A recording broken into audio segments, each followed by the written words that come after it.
What is the true first appearance of Gambit? And is it on the drop list? Is it? Stay tuned. Welcome back, Gainers, to another incredible, exciting, fantastic episode of ComicGains. If you're new to the show, I'm Adam. I'm Zach, and this is Princess Royal Highness, looking very lovely today, just like usual, doing that princess wave. So you do it too, bow down in respect, and of course, hey, look at there. There's Coco. Oh, Coco is here. She made it today. She wasn't all tuckered up. All right, guys, welcome back to this awesome Monday where we like to do what? What's in the box? No, it's not what's in the box. It's the drop list, guys. The drop list. What's all in the box right. before? It was in the past. Yeah, so the Gains crew gets together every week, guys, and we study the internet for trending lists, hot lists, any kind of list, but it has to be from 1 year ago. And we detect which of these books has dropped in price. Mm-hmm. And we also like to put them in order from most dropped all the way to least drop, actually the other way around. And we give you the number one drop book of the week as well as Zach's pick of the week. And sometimes if you're lucky, you get 2 picks. And today you even get 3 picks because he's got a drink pick for you. Oh, right. We're introducing the Pepsi one. Ooh. It's 0 sugar. It tastes just like Pepsi, but also somehow has a new taste. A father's disappointment. The Diet Coke of evil. The Just 1 calorie. Not quite evil enough. It says it has 0. I don't know how that's possible. It's a lie. It's a just lie. air. You open up, there's like nothing inside. just- and you're like, oh, my thirst is quenched. It just hisses out Pepsi one. And then nothing else in it. Tastes a little bit like a Pepsi, but not quite like a Pepsi. Pepsi one. Yeah. You know what else has 0 calories? Hanging out with us on Whatnot, because you won't get any calories, just gains. Every Saturday at now 4 p.m. Pacific Standard Time, Princess kicks off the show with the legendary Wheel of Gains, where you're always a chance of winning a slab, and everything starts at $1, 30-second auctions. And stay a little bit later at 6 p.m., Zach and Adam, the ComicGains crew, will have our own show where we have the legendary Wall of Gains, and we give away a slab every show. Right? As well as everything starts at $1. The wall, 5 feet tall. It is. Couple of books in a row. Nothing has ever crossed us.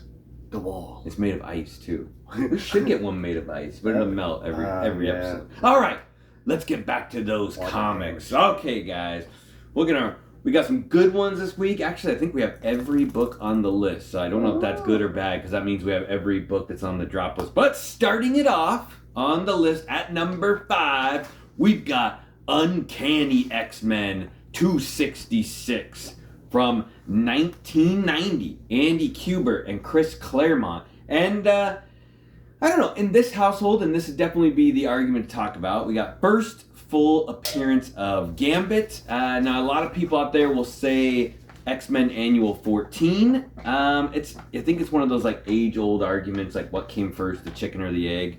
CGC on their label, they do put down that X-Men 266 is the first appearance, and I know X-Men Annual 14 as the cameo. Zach's always been a big, you're pretty heavy on 266. 266. I could kind of go either way on that, but it seems that Marvel really wanted 266 to be the first appearance, and it just so happened that the annual came out 3 weeks earlier, kind of like a printing accident. Because like even in continuity, like storyline, 266 is definitely like where the story should have started, and it's like he accidentally was in that other.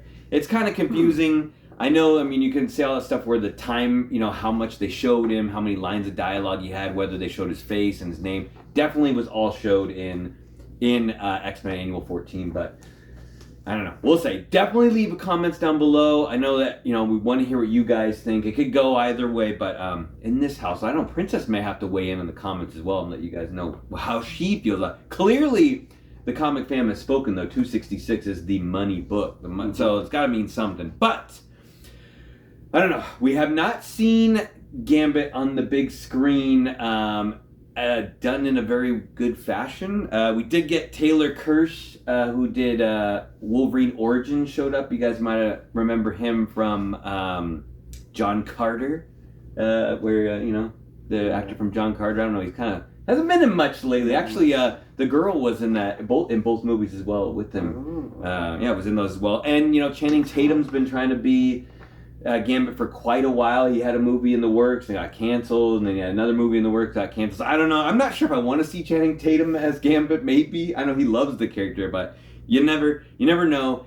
This is all mutant spec from last year. A lot of people hoping with Disney taking over Fox that we'll get Gambit right away. I'm sure we will. It'd almost be cool to see him in like a TV show fashion. That's what I'm hoping. Yeah. If maybe they do X-Men, like the original, whatever team they use, like have it be school fashion and do it on TV where they can like slowly add characters and build it up instead of trying to drop a movie on us that we may not like. It's hard to say. Things to look out for. There is a newsstand edition of this book that you want to keep that eye out for because that's the money one. But Zach will hit him with the numbers. We're talking a lot of Gambit today. Just like Marvel, Disney should be jumping on Channing Tatum to play Gambit. You should jump on this book now, not a year ago. Because a year ago it was $825 for CGC 9.8. Now it's about $700. Little drop. Range is 516 to as high as 1,270. Average sale is $777. It's a pretty nice book. Like we said before, 266 is what people figured is the better of the two books. Has a better cover. Great cover. Technically is a storyline first before the annual, I believe. I just think it's a fantastic book, and you should get it in any grade as you can. It's been a really high price at times. Now, it's not too bad of a price. It's a 15% drop. Something to consider, guys. Something to consider in adding into your personal collection. Consider it. It is also like kind of the last big mutant key too. I mean, there's just a little bit after that, but 266 is the last big major hero mutant key. Right. So there is that. Next up on the list, we have number 4, and everybody needs a friend. And it's definitely Spider-Man needs 2 of them. So he had this book came out in 1981, and it's Spider-Man and His Amazing Friends, number 1, Tom DeFalco and John Romita Jr. cover. Good John Romita Jr. cover. Excellent on that one. So if you guys weren't aware of this book, it is the first appearance of Firestar, not in continuity. So this goes along with the cartoon that came out in 1981 as well, that ran all the way to 1986. I kind of remember it a little bit watching it. I remember it being a little cheesy, 80s cartoon style goodness, but they came up with this character Firestar because they wanted to have him have a friend that's ice and fire, and she actually uses like microwaves to emit like fire to like kind of catch things on fire too. But it's cool idea. Do you know what her secret identity is? I don't know.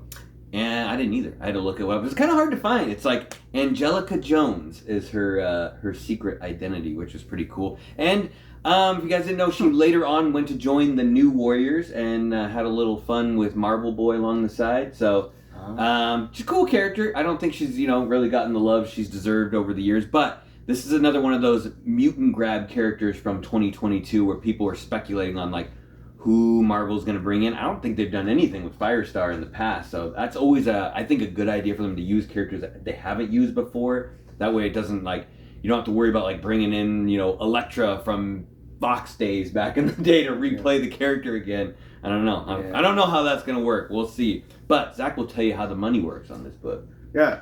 For His Amazing Friends, it was fire a year ago. At a CGC 9.8, it was selling for $625. Now it's $431. Range, slowest it's ever been in a year, 431, and the high is 700. Average sale is 581. It's a 31% drop. This is a very cool book. It kind of whispers, right, of a Batman Adventures number 12 kind of situation, because in the animated show, that's when their first ever appearance happened. And then they actually made a non-continuity one. And then finally they liked it so much that they made it in continuity. That's pretty impressive. That's pretty cool. People liked it so much that they just had to bring it into comics. Just had to. So this is definitely a book you want to keep an eye out. Because if you look at the price of what Batman Adventures 12 is versus this book, it has the same amount of potential. Potentially even more. And it's older. Yeah, 31% drop. Not too shabby. $431 for 9.8. Yeah, get those gains. All right. Next up on the list, we got number 3. Let's go even a little older and maybe have a little fantasy while we're at it. Because we got Fantasy Quarterly number 1 from 1977. If you're scratching your head right now, what the heck is Fantasy Quarterly? Well, it is the first appearance of ElfQuest, and it's done by Wendy Panini and Richard Panini. Hopefully I said those names right. I believe they're probably husband and wife. Or good pasta. Yeah, or good pasta. First appearance of ElfQuest, guys, is in Fantasy Quarterly number 1. And doing some research on this book is interesting. This is not a cheap book by any means, but if you guys didn't know, there's 35 different series of ElfQuest that has come out over the years, and this is the only key book in the entire series of ElfQuest, which I find very surprising. I mean, they've had some good publishers behind them, like Warp Graphics in 1981. You got Marvel's Epic line title in 1985. Dark Horse took over, did a whole bunch of runs through them, and I'm just surprised me, like, with all the characters, that there's not like this character's first appearance or that character's first appearance throughout this, 35 different series over the years. That seems like people really like it. I would love to, like, at least read a small section of it somewhere down the line. I mean, I'm always a big fan of, like, elves. It kind of has like a Dungeons and Dragons kind of feel. Yeah. It seems cool, and people really love the first appearance, but they don't seem to love any of the other books. Well, last year at this time, in August of 2022, ElfQuest actually got an audio movie book released, which had some pretty good actors doing the voices on it and did pretty well. So maybe... Nice. Maybe it'll transpire into an actual movie. So you might want to start hoarding some of those ElfQuest books. But Zach, we'll hit you with those quarterly numbers. So prices a year ago for CGC 9.6 was $660. Now it's $383 for this elf-like book. I don't know what to say. The forest creatures, the squirrels, as some people call them. Range $383 to $660. Average sale is $510. Interesting enough, a 9.4 sold a couple months ago for $600. So this book is all over the place, but it's all the way up. It's a 42% drop, guys. This is a very cool, very off the beaten path kind of book. You're not going to find it very often, and you just never know when this is going to pull a Teenage Mutant Ninja Turtle kind of situation where it just goes insane and then everybody wants it. And that's probably not very high print run either. So yeah, it's a rare book, and the paper quality is strange. If you guys ever feel one, it kind of feels like newspaper-ish. It just the cover feels like it's like inside paper and not outside paper, if you know what I mean. All right. Next up on the list. Now, this was probably the biggest surprise of the list this week. Thor, God of Thunder, number 2, was not number 1 on the list. That surprised the heck out of me. 2003, Asad Ribic and Jason Aaron, probably one of the best Thor runs to date, maybe? No, newer story. Obviously, you gotta love the OG stuff. But this is first appearance of Gore the God Butcher, first appearance of the Necrosword, which was later retconned to be the first symbiote ever created by Knoll. Our good friend Donny Cates retconned that later in the Epic Venom run. Well, as the Thor Love and Thunder came out last year, which I believe is Zach's favorite MCU movie to date. He loves those screaming children. Goats. The goats? Screaming goats. But I forgot. Christian Bale got to play Gore in the movie. I think he did a really good job with the writing and his acting, and he's creepy. Some of those I thought was a little scary for the kids, and they literally had kids in there. Yeah, be scared of him, kids. Which was he had this great look to him, and hopefully this book can make a comeback.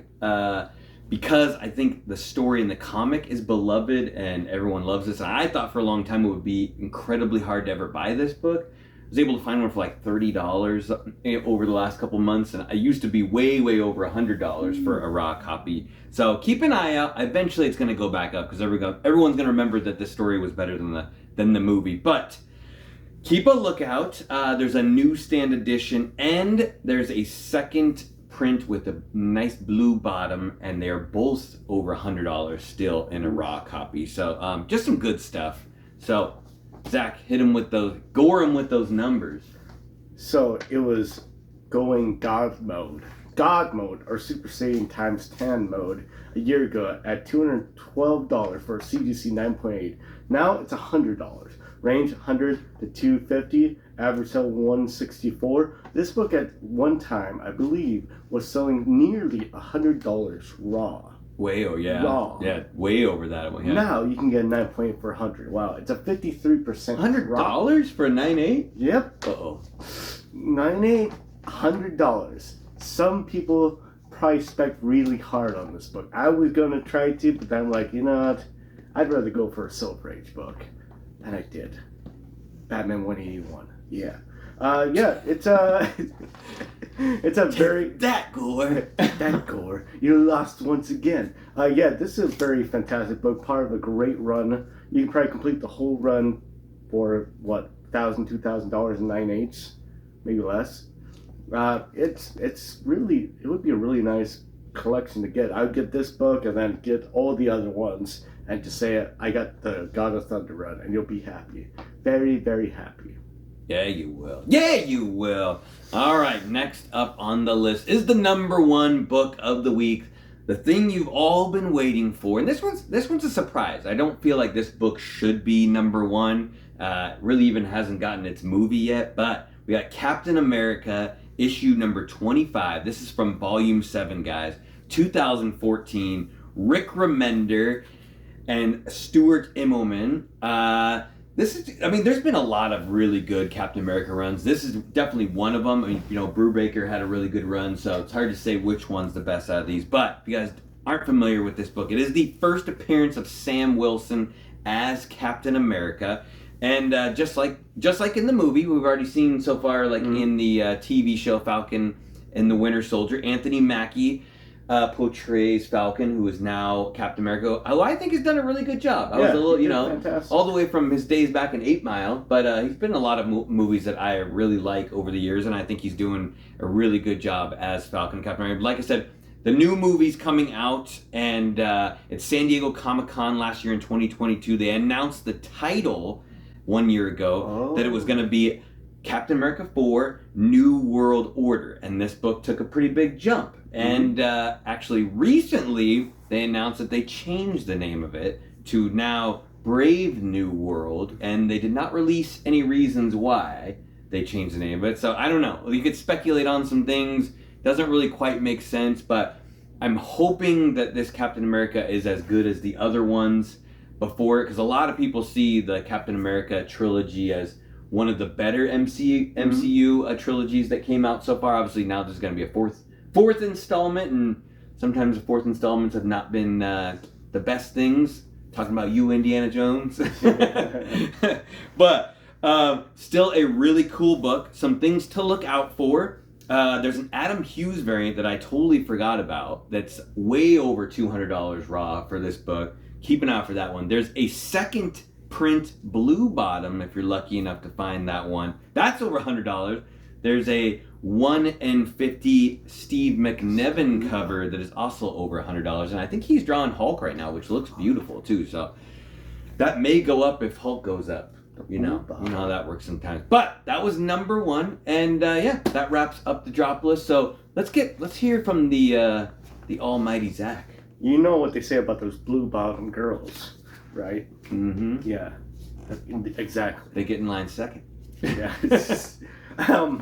The price a year ago for this very American patriotic book and tank top. Oh, I see what you're doing. Yes, I planned. Is $155 for a CGC 9.8 a year ago. Not too bad. Now it's even better, guys. Now it's down to $59 for a CGC 9.8. Criminal. That's a traitorous price right there. Range $58 to as high as $371. Wow. Average sale is $138. So right now is a fantastic time to get this book. It's a 62% drop. It won't be 62% for very long. This is the buy. This is the hotcake. So you mini hotcake. Just buy all the hotcakes you want. Buy a bunch of syrup, a little bit of butter, have fun. So that is the bargain one. That's the bargain one of the week. I would say the number one pickup, honestly, should be Spider-Man and His Amazing Friends. Ooh. And that's because I think it has a lot of potential. I love Firestar. I love that cover. It's probably the few, what's his name? Junior covers. John Romita Jr. covers that is like really pretty decent. He has some really good 80s ones. Yeah. Really good His 80s ones. covers Like, are really good. he still comes out with a few random good ones. But that's just my opinion. If you like his stuff, keep on liking it, guys. Yeah, but I think that's probably the one you should get in a 9.8. Maybe try to get it signed too. Signed 9.8. I think that will have a lot of legs because I don't know how many people bought this book either. I don't see it very often in the wild, and I've hit up a lot of comic book stores. And if the comic book store has it, they don't know what it is, but most of the time they don't have it. I look for it quite constantly. Yeah, I think that's the number one. And then the bargain, real good bargain, is like Captain America 25. That's really good point. Especially if the previews look good for that movie and you buy it now at 59, it for sure will go back above 100. I can guarantee you that if the previews look good. Bargain of the week. Bargain of the week. All right, guys, that's going to wrap up the drop list for today. And if you love seeing these drop lists as much as we like doing them, do us a huge favor. Hit the subscribe button, hit the like button, hit the notification bell so you always know when we're going live on Wednesdays. Maybe randomly live some other day. You never know. You never know. Princess could just go live on her own. But that's why you got to hit the notification button. And leave a comment down below. We asked some really good questions this week. Definitely would love to hear you guys' 266 or X-Men Annual 14, whichever one you like, you know, get a good census going. And yeah, Zach, what else you got for us? Yeah, sure. How you do that is you have to go around and try to find one of these goats that if you scare it, no, is it sheep? No, I think it's goats. It's goats. And you scare the goat passes out. Because think about it, guys. If you got a pet goat that passes out when he's slightly scared or gets startled, that's like endless amounts of fun. Mm-hmm. You feel kind of bad for a second, but then you're like, this is nature. I think they like it. They probably like it. And it just, I've seen so many videos of goats like, you know, do like, and then just lightly falling down. It made me so happy. If I had one of those, and if you had one of those, your life couldn't get any better than that. And that's how you get those good life gains. Fainting goes. Fainting goes. All right, guys, until we see you next time, remember, stay safe and... Not the screaming goats. And get those gains. Get 'em!